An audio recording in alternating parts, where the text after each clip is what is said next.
जय हिंद दोस्त, कैसे हैं आप लोग। बहुत दिन बाद वीडियो के माध्यम से आप सबके सामने आया हूं। कुछ अहम जानकारी पर चर्चाएं होंगी क्योंकि आज की डेट में जो केंद्र में लोकसभा का चुनाव चल रहा है, जिसका 2 चरण समापन हो गया है। कड़कड़ाहट धूप में इतना तेज़ गर्मी है, तभी आप हर एक रैली में जा रहे हैं, तो आपको ये हक बनता है, क्योंकि आप अगर वोट डालेंगे तो आपको हक बनता है कि केंद्र में किसकी सरकार बनने जा रही है, किसकी बन सकती है। क्योंकि हर एक न्यूज़ चैनल जो अपना सर्वे के माध्यम से जो एग्जिट पोल बता रहे हैं, तो इनके अनुसार क्योंकि 2 चरण का चुनाव समापन हो गया है, तीसरा चरण चुनाव सर पे है, तो इसे भी अनुमान लगाया जा रहा है कि कौन से राज्य में कितना लोकसभा सीट है और कितने सीटों पे जो है कि जीत सकती है, बढ़त बना सकती है। तो खास करके इसी बात पर चर्चाएं होंगी। तो वीडियो पर आप नए हैं तो वीडियो को शेयर सब्सक्राइब जरूर करिए। आप वीडियो को पूरा देखिए, तो अभी आपको पूर्ण रूप से समझ में आएगा कि जो हम कह रहे हैं ये सत्य है या गलत है। जो भी है आप कमेंट में बताइएगा। उससे पहले सबसे पहले हम लोग पूर्वोत्तर राज्य चलेंगे, उसके बाद दक्षिण भारत, फिर जो है पश्चिम चलेंगे, फिर आपको उत्तर चलेंगे, फिर लास्ट में हम लोग मध्य जो राज्य हैं इसके भी बारे में चर्चाएं होंगी कि कौन से राज्य में कितनी लोकसभा सीट हैं, कौन से पार्टी को कितना सीट मिल सकती है। तो आप समझ सकते हैं कि जो एनडीए गठबंधन यानी बीजेपी को स्पष्ट शब्द में समझ आइए।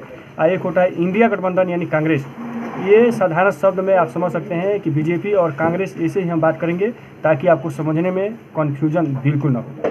तो सबसे पहले हम लोग चलते हैं अरुणाचल प्रदेश। तो अरुणाचल प्रदेश में 2 लोकसभा सीट है, जिसमें एक बीजेपी और एक इंडिया गठबंधन यानी कांग्रेस को मिल सकता है। वहीं नागालैंड में टोटल 1 लोकसभा सीट है जो बीजेपी को मिलता हुआ नजर आ रहा है। वहीं अगर मणिपुर देखा जाए तो मणिपुर में एक नारा था कि मणिपुर जल रहा है, तो इस कंडीशन से वहाँ बीजेपी का कुछ प्रभाव कम हुआ है। इसलिए समझ जाइए कि वहाँ दोनों सीट इंडिया गठबंधन यानी कांग्रेस को मिलने जा रहा है। वहीं मिजोरम की बात किया जाए तो मिजोरम में 1 लोकसभा सीट है, वो बीजेपी को मिलना तय है। अब वहीं त्रिपुरा देखा जाए, त्रिपुरा में 2 लोकसभा सीट है, एक बीजेपी और एक इंडिया गठबंधन को मिलने का संभावना है। वहीं मेघालय में देखा जाए तो 2 लोकसभा सीट है, एक बीजेपी और एक इंडिया गठबंधन यानी कांग्रेस को मिलते नजर आ रहा है। असम की बात करें तो असम में टोटल 14 लोकसभा सीट है, जिसमें से 7 बीजेपी यानी इंडिया गठबंधन और 7 आपका इंडिया गठबंधन यानी कांग्रेस को मिलते नजर आ रहा है। वहीं सिक्किम की बात करें तो सिक्किम में टोटल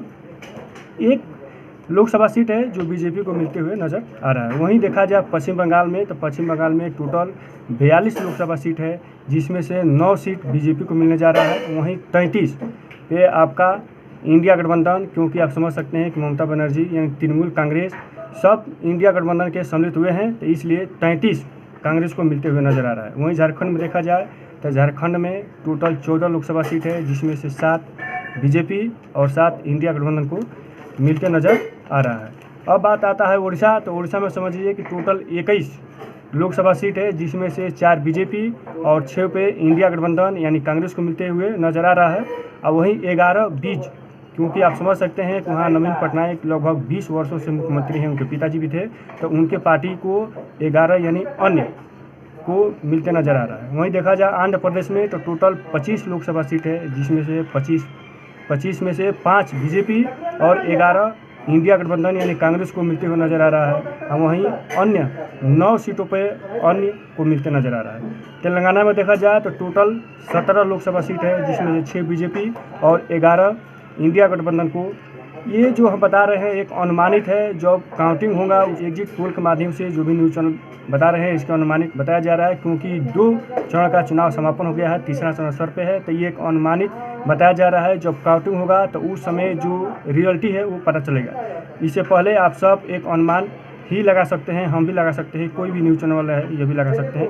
अब बात है कर्नाटक में। तो कर्नाटक में टोटल 28 लोकसभा सीट है, जिसमें समझ जाइए कि 9 बीजेपी और 19 पे इंडिया गठबंधन को जो है कि मिलते नजर आ रहा है। वहीं तमिलनाडु में देखा जाए तो तमिलनाडु में टोटल 39 लोकसभा सीट है, जिसमें से एक भी बीजेपी को नहीं मिलता नजर आ रहा है।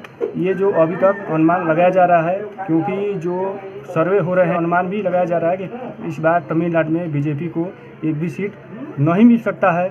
अब देखिए जो वास्तव में क्या होगा, जब काउंटिंग होगा तभी पता चलेगा। उसके बाद अब केरल में समझ जाइए कि केरल में 20 लोकसभा सीट है, जिसमें से मात्र 1 बीजेपी को मिलते हुए नजर आ रहा है। वहीं 19 पे इंडिया गठबंधन यानी कांग्रेस को मिलते हुए नजर आ रहा है, क्योंकि अगर आप दक्षिण भारत की बात करें तो दक्षिण भारत में बीजेपी का प्रभाव कम है, आपको ये भली बात आपको जानकारी होनी चाहिए। वहीं गोवा की बात करें तो गोवा में टोटल 2 लोकसभा सीट है, एक पर बीजेपी और एक पर इंडिया गठबंधन को मिल सकता है। वहीं महाराष्ट्र की बात करें तो महाराष्ट्र में टोटल 48 लोकसभा सीट है, जिसमें से 17 बीजेपी को मिलते हुए नजर आ रहा है। वहीं 29 यानी इंडिया गठबंधन और 2 अन्य को मिलते हुए नजर आ रहा है। वहीं गुजरात की बात करें तो गुजरात 26 लोकसभा सीट है, जो 2019 में टोटल बीजेपी को मिला था, लेकिन इस बार यहाँ बीजेपी को नुकसान